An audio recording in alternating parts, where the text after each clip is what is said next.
What system works better? America isn't capitalist. It's politicians. Capitalism is human nature. You're privileged. What's up, everybody? It's Oakland. So the other day, I posted a video about my stance on capitalism, and I got a few good comments in the comment section. Some of the comments were pretty funny, and some of the other ones were pretty insightful. So I'm just going to go into a little bit of a deeper explanation now about how capitalism currently, especially late stage capitalism, is just pretty much fucking up the economics of today's society. How it's not going to work for you, it's not going to work for me. The average working class American is finding it harder to build wealth than previous generations. And I don't think we should ignore that. That's primarily the point that I was trying to make. Great, what system works better? Honestly, I don't think that's the first question we should be asking. Before we argue about which system is best, we should ask, is the current system producing the outcome that people expected? So part of the explanation was about state wages and how people don't have income or assets. They don't have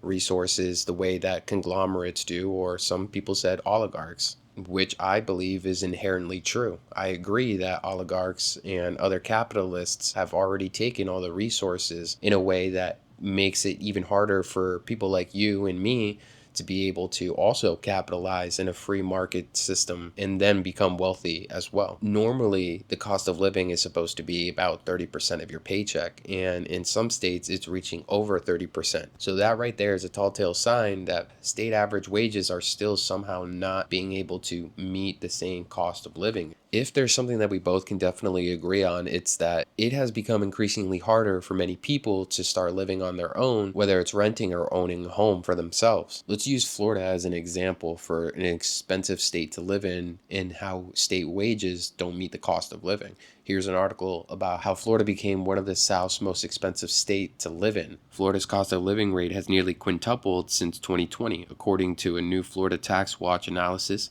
the Sunshine State now stands as the fourth most expensive state in the South. If people feel like they're working harder than ever but falling behind, that deserves a conversation regardless of the economic label you put on it. America isn't capitalist. This was probably the most interesting comment out of all of them. Some people argue America isn't a true free market economy anymore. We have lobbying, monopolies, regulation, and corporate influence. Some of these corporations and venture capitalists make it increasingly harder for people like you and I. A lot of companies, finance, health department, retail, there's most likely going to be regulations, and regulations make it difficult for others, specific areas in the nation, to also collect resources. You agree with that or not, that's actually a separate debate. My video focused on outcomes. Let's check out another article, What Keeps Capitalism Going? Within capitalist relations, the capitalist has purchased the right to exploit workers in production. It's politicians.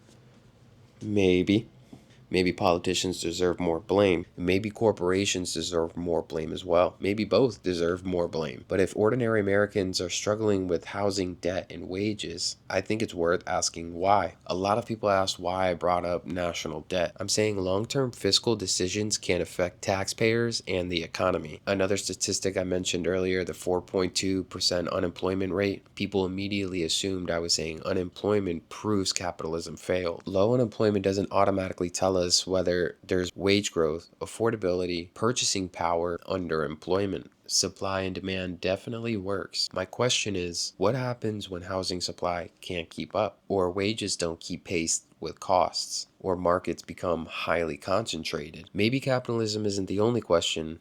Maybe the bigger question is, why do so many Americans feel like they're falling behind? That's the conversation I actually wanted to have. Now that you know what I actually meant, tell me where you think I'm wrong.